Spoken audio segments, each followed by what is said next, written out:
Verdun, le 21 février 1916, il est 7h15. Tout d'un coup, un déluge de feu. C'est le début de l'enfer. Il durera 10 mois. La bataille de Verdun est une bataille qui s'est déroulée du 21 février au 18 décembre 1916 dans la région de Verdun en Lorraine, durant la Première Guerre mondiale. Elle a opposé les armées françaises et allemandes, conçue par le général von Falkenhayn, commandant en chef de l'armée allemande. D'après la version qu'il en donne dans ses mémoires, comme une bataille d'attrition pour saigner à blanc l'armée française, sous un déluge d'obus, dans un rapport de perte de 1 pour 2, elle se révèle en fait presque aussi coûteuse pour l'attaquant, elle fait plus de 700 000 pertes, morts, disparus ou blessés, 362 000 soldats français, et 337 000 Allemands, une moyenne de 70 000 victimes, pour chacun des 10 mois de la bataille. On peut noter que selon les travaux historiques récents, notamment ceux de l'historien allemand Holger et Fleurbach, l'objectif allemand était plus simplement de prendre le saillant de Verdun, la version d'une bataille d'attrition étant une justification inventée après coup par Falkenhayn, pour masquer son échec. Parallèlement, de juillet à novembre, les armées britanniques et françaises sont engagées dans la bataille de la Somme, encore plus sanglante. De plus, du 4 juin au 20 septembre, l'armée russe est engagée dans l'offensive Broussilov, la plus grande offensive sur le front de l'Est de l'armée tsariste de toute la guerre. Elle contraint l'état-major allemand à retirer des divisions sur le front de l'Ouest, pour les envoyer à l'Est, ce qui contribue à alléger la pression allemande sur Verdun. Alors que, côté allemand, ce sont pour l'essentiel les mêmes corps d'armée qui livrent toute la bataille, l'armée française fait passer à Verdun, par rotation, 70% de ses poilus, ce qui contribue à l'importance symbolique de cette bataille, et à la renommée du général Pétain. C'est au général Nivelle, qui remplace Pétain à partir du 1er mai, que revient le mérite de l'enrayement définitif de l'offensive allemande, juin-juillet 1916, puis de la reconquête de tout le terrain perdu depuis le 21 février, entre octobre et novembre 1916, avec la récupération du fort de Douaumont, aidé en cela par son subordonné le général Mangin. La bataille se termine par un retour à la situation antérieure le 18 décembre 1916. Bien qu'elle n'ait pas été décisive, ses conséquences stratégiques, militaires et politiques étant mineures, la mémoire collective en a rapidement fait une victoire défensive de l'armée française, jugée a posteriori par les Allemands, comme de même nature que la victoire de l'armée rouge, dans la bataille de Stalingrad. C'est la plus longue bataille de la Première Guerre mondiale, et l'une des plus dévastatrices, ce qui a donné lieu au mythe de Verdun, la mère des batailles, une des plus inhumaines auxquelles l'homme se soit livré. L'artillerie y cause 80% des pertes. Le discours mémoriel typique brosse le portrait de soldats dont le rôle consiste surtout à survivre, et mourir dans les pires conditions sur un terrain transformé en enfer, tout cela pour un résultat militaire nul, ce qui en fait le symbole de la futilité de toute guerre industrielle. La violence des combats se justifie notamment par la très faible étendue du champ de bataille, quelques kilomètres où des centaines de milliers d'hommes se confrontent jour et nuit, dans des conditions apocalyptiques. Verdun est, comme la Somme, une terrible leçon que certains théoriciens militaires allemands, analysant les causes de la défaite de 1918, sauront comprendre. L'immobilité du front, malgré les moyens engagés, est due à l'absence de forces mécanisées. À l'inverse, en 1940, soumise au feu motorisé des panzers, Verdun tombe en 24 heures. La théorie du Blitzkrieg, guerre éclair, triomphe sur la guerre de position surestimée par les théoriciens français à la suite de la victoire de 1918. Bien que cette bataille ait montré les fautes stratégiques et tactiques des états-majors belligérants, et qu'elle ne soit pas la plus meurtrière ni la plus décisive de la Première Guerre mondiale, elle a donné lieu dans l'histoire officielle française à une mythologie sacralisant cette bataille de défense du territoire national. Verdun est devenu le lieu de mémoire par excellence de la Première Guerre mondiale alors que l'historiographie institutionnelle allemande a privilégié la construction mémorielle de la bataille de la Somme, liée au sentiment des soldats allemands d'avoir participé à une bataille défensive. Malgré ces enjeux mémoriels concurrentiels qui participent à la fabrication du roman national avec ses batailles et ses héros, s'est opéré un changement de régime de mémoire, depuis les années 1970, qui se traduit dans la réconciliation franco-allemande, et l'image symbolique de la poignée de main de François Mitterrand et Helmut Kohl, à Douaumont en 1984. Cette évolution se traduit également dans les études historiographiques sur la Grande Guerre, qui à l'origine s'intéressaient essentiellement à la question des responsabilités et aux opérations militaires. À notre époque, elles ont replacé l'humain au centre de cette histoire et ont mis l'accent sur l'histoire des représentations à travers la culture de guerre, corps et état d'esprit des soldats de Verdun passés du statut de héros à celui de victime, vision de la bataille à l'arrière et chez les civils, survivance de la bataille dans la culture nationale. Pour le commandement français, dirigé par le général Joffre, la guerre de mouvement reste d'actualité. Le chef des armées prête toute son attention à la préparation d'une offensive importante sur la Somme pour soulager le front de Verdun. Il faut percer, reprendre la guerre de mouvements et en finir. Pour le commandement allemand, en la personne du général von Falkenhayn, chef de l'état-major impérial, ce n'est pas tout à fait la même façon d'aborder le problème.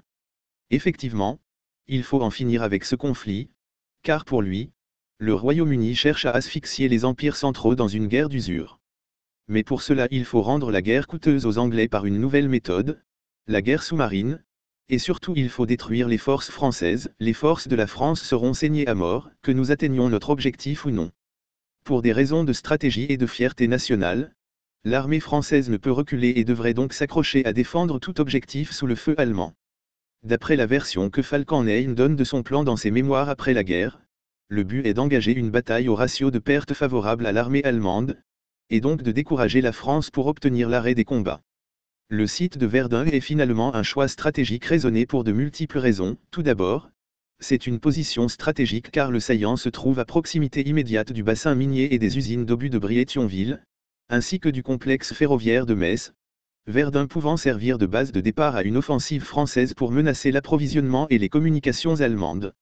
Le saillant de Verdun est entouré par les forces allemandes de trois côtés, qui bénéficient d'un réseau logistique de voies ferrées performantes, alors que, du côté français, Verdun ne peut être approvisionné que par une mauvaise route et une ligne de chemin de fer à voie étroite. La région fortifiée de Verdun, une des principales places du système défensif serré de Rivière, est plutôt isolée par rapport au reste du front français, mais son désarmement par Joffre est ignoré par l'état-major allemand.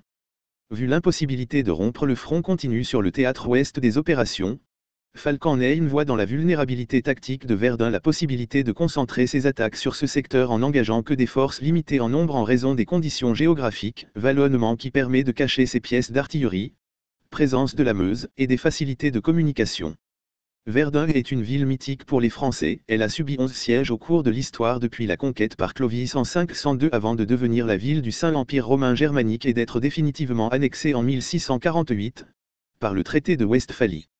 C'est également le lieu du traité de Verdun en 843 qui déchire à jamais l'unité du vieil empire de Charlemagne. Falkenhayn pense ainsi tirer un énorme prestige vis-à-vis de ses troupes et du peuple allemand. Il ne pense pas forcément percer le front mais voudrait user l'armée française en l'amenant à défendre à tout prix une position difficile à tenir. Des travaux historiques récents, notamment ceux de l'historien allemand Holger et Fleurbach, mettent en doute la version de Falkenhayn qui prétendait vouloir saigner à blanc l'armée française. Selon eux, il s'agit d'une justification imaginée après coup et le fameux « Mémorandum de Noël 1915 », le Weihnachts-Memorandum, de Falkenhayn envoyé au Kaiser, était un faux rédigé après la guerre. La bataille aurait plus classiquement eu pour objectif la prise du saillant de Verdun et par là même la prise symbolique de la ville frontière dont la portée politique est importante. C'est seulement l'échec allemand et les lourdes pertes qui auraient conduit von Falkenhayn à imaginer de justifier son plan par un objectif d'attrition de l'armée française. À l'appui de cette thèse, on peut notamment signaler que les commandants d'armée allemands à Verdun ont nié avoir eu connaissance d'un plan ayant comme objectif une simple attrition.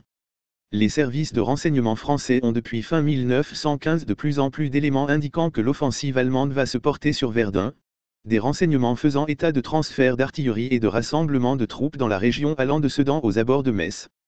Bien que le général R, commandant de la région, avertisse son supérieur qu'il n'est pas en mesure de défendre le secteur, Joffre le laisse dégarni pour préparer l'offensive de la Somme, laissant moins de 600 pièces d'artillerie, contre 1225 allemandes, et des unités à faible valeur combattante, ce qui devrait permettre aux Allemands de prendre l'avantage en première partie de bataille. Enfin, il est clair que les Allemands mettent en œuvre leur plan d'attaque plus rapidement que les Français. Sinon, la confrontation aurait très certainement eu lieu sur la Somme. Le lundi 21 février 1916 à 4 heures du matin, un obus de 380 mm explose dans la cour du palais épiscopal de Verdun. Ce n'est qu'un réglage de tir, le véritable déluge de feu commençant à 7h15 avec un obus de 420 mm. C'est le début de l'opération baptisée Gericht, mot allemand qui signifie tribunal, jugement et, assez fréquemment, lieu d'exécution, par les Allemands et d'une bataille qui va durer 10 mois, et faire plus de 300 000 morts et 700 000 victimes. Sur la partie centrale, longue de 15 km, les Allemands ont installé 40 batteries de 800 canons qui pilonnent les tranchées françaises, sur un front d'environ 30 km, jusqu'à 16 heures. Au bois des Corps durant cette journée, 80 000 obus tombent en 24 heures. Le bombardement est perçu jusque dans les Vosges, à 150 km. À 16 heures, le même jour, 60 000 soldats allemands passent à l'attaque sur un front de 6 km au bois des Corps, croyant s'attaquer à des troupes à l'agonie, totalement désorganisées, mais ils se heurtent à une résistance inattendue. Le 7e corps d'armée, Allemagne, commandé par le général Johann von Zwechl, le 18e corps d'armée, Allemagne, commandé par le général Dido von Schenck, et le 3e corps d'armée, Allemagne, commandé par le général Ewald von Lockow, effectuent une progression limitée, aménageant immédiatement le terrain afin de mettre l'artillerie de campagne en batterie. La portée ainsi augmentée, les canons allemands menacent directement les liaisons françaises entre l'arrière et le front. Les forces françaises sont écrasées par cette pluie d'acier. Le lieutenant-colonel Drian trouve la mort le 22 février dans le bois des Corps. Avec lui, 1120 hommes tombent. Il n'y aura que 110 rescapés parmi les 56e et 59e bataillons de chasseurs à pied.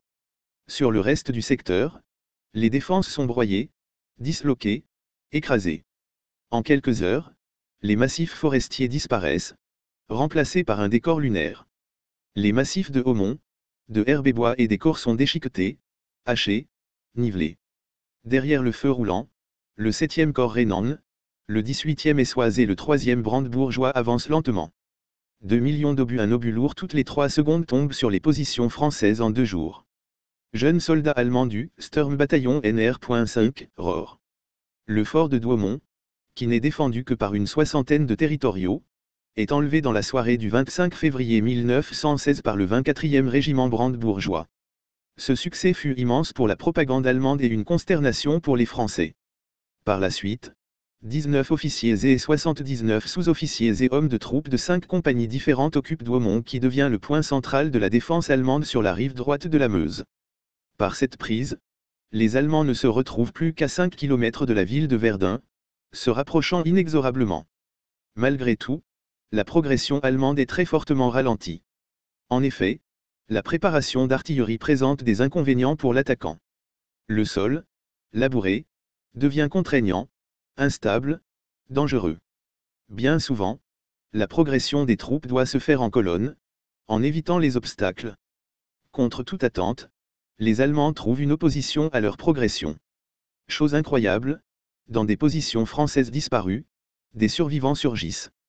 Des poignées d'hommes, souvent sans officier, s'armant et ripostent, à l'endroit où ils se trouvent.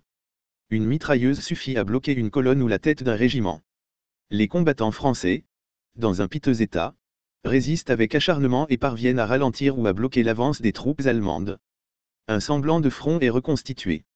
Les 270 pièces d'artillerie française tentent de rendre coup pour coup. 2 divisions françaises sont envoyées rapidement en renfort, le 24 février 1916, sur ce qui reste du front. Avec les survivants du bombardement, elles arrêtent la progression des troupes allemandes. Joffre fait appeler en urgence le général de Castelnau, à qui il donne les pleins pouvoirs afin d'éviter la rupture des lignes françaises et une éventuelle retraite des troupes en catastrophe. Le général donne l'ordre le 24 février de résister sur la rive droite de la Meuse, du côté du fort de Douaumont, au nord de Verdun. La progression des troupes allemandes est ainsi stoppée grâce au renfort demandé par le général de Castelnau jusqu'au lendemain, jour de la prise du fort de Douaumont. C'est la fin de la première phase de la bataille de Verdun. Manifestement, les objectifs de Falkenhayn ne sont pas atteints. Un front trop limité, un terrain impraticable et la hargne du soldat français semblent avoir eu raison du plan allemand.